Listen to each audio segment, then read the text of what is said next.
மாண்புமிகு இந்து சமய அறநிலையத்துறை அமைச்சர்கள் சென்ற ஆட்சியிலே நெல் சேமிப்பு கிடங்கு எங்கே கட்டவில்லை என்று ஒரு தவறான தகவலை சபையிலே பதிவு செய்தார். நான் அவருக்கு சொல்லிக் கொள்வது, திராவிட முன்னேற்ற கழகத்தின் தலைவர் அன்றைய முதலமைச்சர் மாண்புமிகு அண்ணன் தளபதி அவர்கள் ஒரு நெல்மணி கூட மலையில் நனையக்கூடாது என்பதை உணர்ந்து அவர் பலமுறை சொல்லியிருக்கார்.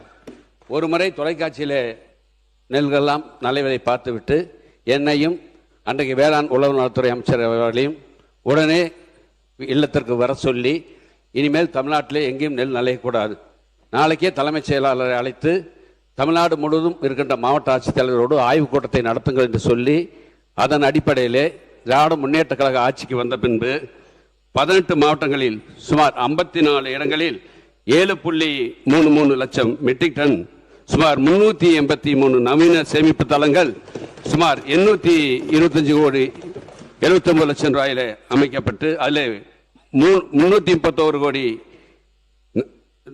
அளவிலே 4.03 லட்சம் மெட்ரிக் டன் கொள்ளளவு கொண்ட 253 சேமிப்பு தளங்கள் அன்றைய முதலமைச்சர் அவர்களால் திறந்து பயன்பாட்டுக்கு கொண்டு வரப்பட்டது.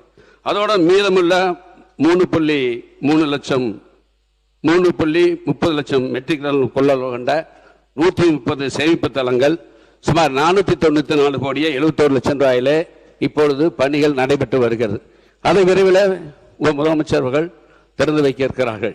எனவே திராவிட முன்னேற்ற கழக ஆட்சியிலே நெல் சேமிப்பு தளங்கள் நிறைய கட்டப்பட்டிருக்கிறது. குறிப்பாக நீ தஞ்சாவூர் போக, நடுவூர் என்ற இடத்துல 1 லட்சம் மெட்ரிக் டன் கொள்ளளவு கொண்ட பெரிய சேமிப்பு கிடங்கு, 1 லட்சம் மெட்ரிக் டன்னை நெல்லை சேமித்து வைப்பதற்காக பல இடங்களில் டெல்டா மாவட்டமும் சரி, டெல்டா அல்லாத மாவட்டங்களில் நெல் சேமிப்பு தளங்கள் கட்டப்பட்டு வருகிறது. சென்ற வேளாண் உழவு நலத்துறை மானிய கோரிக்கையில எந்தெந்த இத்தனை கோடி ரூபாய், சுமார் 394 கோடி ரூபாய் நெல் சேமிப்பு தளங்கள் கட்டப்படும், அதற்காக நிதி ஒதுக்கப்படும் என்று எந்தெந்த மாவட்டங்களில் எந்தெந்த இடங்களில் கட்டப்படும் என்று அறிவிக்கப்பட்டிருக்கிறது. அந்த வேளாண் உழவு நலத்துறை மானிய கோரிக்கை சென்ற ஆண்டு அதை பார்க்க வேண்டும் என்று இந்து சமய அறநிலையத்துறை அமைச்சருடைய கவனத்துக்கு கொண்டு வருகிறேன்.